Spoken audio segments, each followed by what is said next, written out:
قیامت قائم ہے، قبریں پھٹ رہی ہیں، اور میں لوگوں کے ساتھ ہوں کہ اچانک میں نے اپنے پیچھے ایک سرسراہٹ کی سی آواز سنی۔ میں نے مڑ کر دیکھا تو ایک بہت بڑا کالا اژدہا میرے پیچھے آ رہا ہے۔ وہ منہ کھولے میری طرف بڑھ رہا ہے، میں ڈر کر بھاگ رہا ہوں۔ وہ میرا تعاقب کر رہا ہے اور میں ڈر رہا ہوں۔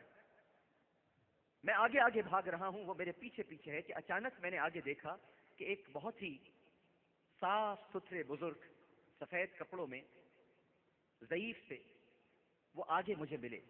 میں نے ان سے کہا کہ شیخ صاحب مجھے اژدہے سے بچائیے، یہ میری جان لے لے گا، مجھے اس اژدہے سے بچائیے۔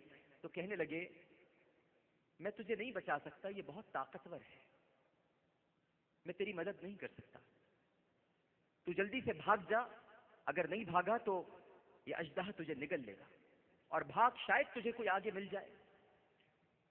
وہ فرماتے ہیں کہ میں سیدھا سیدھا بھاگنے لگا اور وہاں قیامت کے مناظر دیکھنے لگا۔ میں نے ایک اونچائی پر چڑھ کر دیکھا کہ وہاں ایک زبردست آگ ہے، اور اس کی ہولناکی کو دیکھا اور چاہا کہ اژدہے سے بچنے کے لیے اس آگ میں کود جاؤں، مگر کسی نے چیخ کر کہا کہ لوٹ آؤ، تو اس آگ کا اہل نہیں ہے، لوٹ آ، لوٹ آ۔ میں مطمئن ہو کر لوٹ آیا، لیکن اژدہا میری طرف بڑھتا رہا۔ میں اسی بزرگ کے پاس واپس آیا جو مجھے راستے میں ملے تھے، اور انہوں نے کہا کہ شیخ میں نے آپ سے پناہ مانگی تھی لیکن آپ نے میری مدد نہیں کی۔ انہوں نے پھر معذرت کی اور کہنے لگے کہ میں تیری مدد نہیں کر سکتا، یہ اژدہا بہت طاقتور ہے، تو اس پہاڑ پر چڑھ جا جو سامنے نظر آ رہا ہے، وہاں مسلمانوں کی امانتیں ہیں، ممکن ہے شاید تیری بھی کوئی امانت ہو، جا تو صحیح، اس پہاڑ پر چلا جا۔ میں اس پہاڑ پر چڑھا، وہ پہاڑ چاندی سے بنا ہوا تھا، اس میں جگہ جگہ سوراخ تھے، اور سرخ سونے سے بنے ہوئے غاروں میں پردے پڑے ہوئے تھے، اور طاقچوں پر ریشم کے پردے پڑے ہوئے تھے۔ جب میں اژدہے سے ڈر کر پہاڑ کی طرف بھاگا تو کسی فرشتے نے زور سے کہا کہ پردے ہٹاؤ، پردے ہٹاؤ، اور طاق پر سے پردے ہٹ گئے، کھول دیے گئے، اور پھر ان طاقچوں سے چاندی کی رنگت جیسے چہرے والے بچے نکل آئے، ان کے چہرے چاندی جیسے تھے۔ اژدہا بھی میرے پیچھے تھا، قریب ہو گیا۔ اب میں بڑا پریشان تھا۔ کسی نے چلا کر کہا کہ تمہارا ستیہ ناش دیکھ نہیں رہے کہ دشمن کتنا قریب آ چکا ہے، چلو سب باہر آؤ، سب باہر آؤ۔ اور پھر بچے فوج در فوج باہر نکلنا شروع ہو گئے۔ میں نے دیکھا کہ میری وہ بچی جو 2 برس کی تھی اور مر چکی تھی، وہ مجھے دیکھتے ہی رونے لگی، وہ بھی باہر نکلی اور مجھے دیکھتے ہی رونے لگی، اور کہنے لگی واللہ میرے والد، واللہ میرے والد۔ اور پھر تیزی سے کود کر ایک نور کے حالے میں گئی اور دوبارہ میرے سامنے نمودار ہو گئی، اور اپنے بائیں ہاتھ سے میرا دایاں ہاتھ پکڑا اور دایاں ہاتھ اژدہے کی طرف بڑھایا، اور جیسے ہی بڑھایا تو وہ الٹے پاؤں بھاگ گیا۔ اس کے بعد اس نے مجھے اپنی طرف بلایا، میں نے اپنی بچی کو اپنی گود میں بٹھا لیا، وہ میری گود میں آ بیٹھی اور میری داڑھی میں ہاتھ پھیرنے لگی اور کہنے لگی علم یعنی للذین آمنوا ان تخشع قلوبہم لذکر اللہ، کیا ایمان والوں کو ابھی وہ وقت نہیں آیا کہ ان کے دل جھک جائیں اللہ کی یاد سے؟ اور رونے لگی۔ میں نے کہا کہ میری بچی کیا تجھے قرآن معلوم ہے؟ اس نے کہا کہ ہاں، ہم آپ لوگوں سے زیادہ قرآن جانتے ہیں۔ میں نے پوچھا مجھے اس اژدہے کے بارے میں بتاؤ، وہ کیا تھا میری بچی؟ تو بچی نے کہا ابا جان وہ آپ کے برے اعمال تھے جنہیں آپ نے خود طاقتور بنایا ہے، آپ نے خود انہیں طاقتور بنایا ہے۔ میں نے پوچھا وہ بزرگ کون تھے؟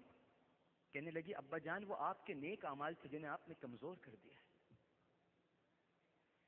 اتنا کمزور کر دیا کہ وہ آپ کے برے اعمال کو روک نہ سکے۔ میں نے پوچھا میری بچی تم لوگ اس پہاڑ میں کیا کرتے ہو؟ اس نے کہا کہ ہم مسلمانوں کے بچے ہیں، اس پہاڑ میں رہتے ہیں اور قیامت ہونے تک رہیں گے اور منتظر رہیں گے کہ کب تم آؤ اور ہم تمہاری شفاعت کریں۔ مالک بن دینار کہتے ہیں کہ میں خوفزدہ حالت میں بیدار ہوا اور میں نے شراب پھینک کر برتن توڑ دیا اور اللہ سے توبہ کی۔ حکایات الصالحین میں ہے کہ ایک بزرگ فرماتے ہیں کہ ایک بار نصف رات گزر جانے کے بعد میں جنگل کی طرف نکل کھڑا ہوا۔ راستے میں نے دیکھا کہ 4 آدمی ایک جنازہ اٹھائے جا رہے ہیں، جنازہ اٹھائے جا رہے ہیں 4 آدمی۔ میں سمجھا کہ شاید انہوں نے اسے قتل کر دیا ہے اور لاش ٹھکانے کے لیے کہیں لے جا رہے ہیں۔ جب وہ میرے نزدیک آئے تو میں نے ہمت کر کے ان سے پوچھا کہ اللہ کا جو حق ہے اس کو سامنے رکھتے ہوئے جواب دو، کیا تم نے اس کو قتل کیا ہے؟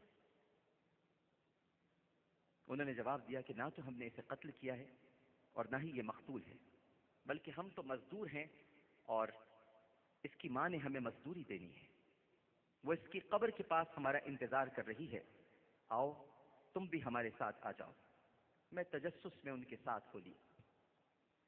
ہم قبرستان پہنچے تو دیکھا کہ واقعی ایک تازہ قبر کھدی ہوئی ہے اور اس کے پاس ہی ایک بوڑھی خاتون کھڑی ہے۔ میں ان کے قریب گیا اور ان سے پوچھا کہ اماں جان، آپ اپنے بیٹے کے جنازے کو دن کے وقت یہاں کیوں نہیں لائیں تاکہ لوگ بھی اس کے کفن دفن میں شریک ہو جاتے؟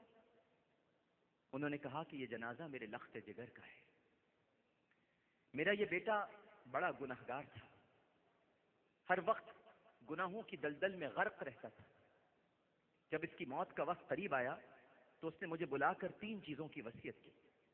کہنے لگا کہ اماں جب میں مر جاؤں تو میری گردن رسی کے گرد ڈال کر گھر کے ارد گرد گھسیٹنا اور لوگوں سے کہنا کہ گنہگاروں اور نافرمانوں کی یہی سزا ہوتی، اور لوگوں کو کہنا کہ میں اس کو رات کے وقت دفن کروں گی کیونکہ دل میں جو بھی میرے جنازے کو دیکھے گا وہ لان تان کرے گا، اور جب مجھے قبر میں رکھنے لگو، تیسری وصیت، جب مجھے قبر میں رکھنے لگو تو میرے ساتھ اپنا ایک سفید بال بھی رکھ دینا، کیونکہ میں نے سنا ہے کہ اللہ سفید بالوں سے حیا فرماتا ہے۔ ہو سکتا ہے کہ اس کی وجہ سے وہ مجھے عذاب سے بچا لے۔ جب یہ فوت ہو گیا تو میں نے اس کی پہلی وصیت کے مطابق جب اس کے گلے میں رسی ڈالی اور اسے گھسیٹنے لگی تو ہاتف غیبی سے آواز آئی، اے عورت ذرا آہستہ گھسیٹ، اللہ کے ولیوں سے بھی کوئی ایسا سلوک کرتا ہے؟ ذرا آہستہ گھسیٹ، اللہ کے ولیوں سے بھی کوئی ایسا سلوک کرتا ہے؟ اس نے اپنے گناہوں پر شرمندگی اختیار کی اور میں نے اپنے فضل سے اس کو معاف کر دیا۔ جب میں نے اس بوڑھی عورت کی یہ بات سنی تو میں اس کے جنازے کے پاس گیا، اس کا جنازہ پڑھا، اسے قبر میں دفن کر دیا، اور پھر میں نے اس کی بوڑھی ماں وہ ماں جو میرے ایک پروگرام میں آئی اور جس کا بچہ اسے بیلٹ سے مارتا تھا، وہ ماں جس کی کمر پر نیل کے نشان تھے، وہ ماں جس کو گھر سے دھکے دے کے اولاد نے نکال دیا، وہ ماں، میں نے اس ماں کے سر کا ایک سفید بال لیا اور اس گنہگار کی قبر میں رکھ دیا، اور جب ہم اس کی قبر سے فارغ ہو کر اس کی قبر کو بند کرنے لگے تو اس کے جسم میں حرکت پیدا ہوئی، اس نے اپنا ہاتھ کفن سے نکال کر باہر بلند کیا اور مسکرا کے کہا، اماں شکریہ، تیرے بال نے مجھے بچا لی۔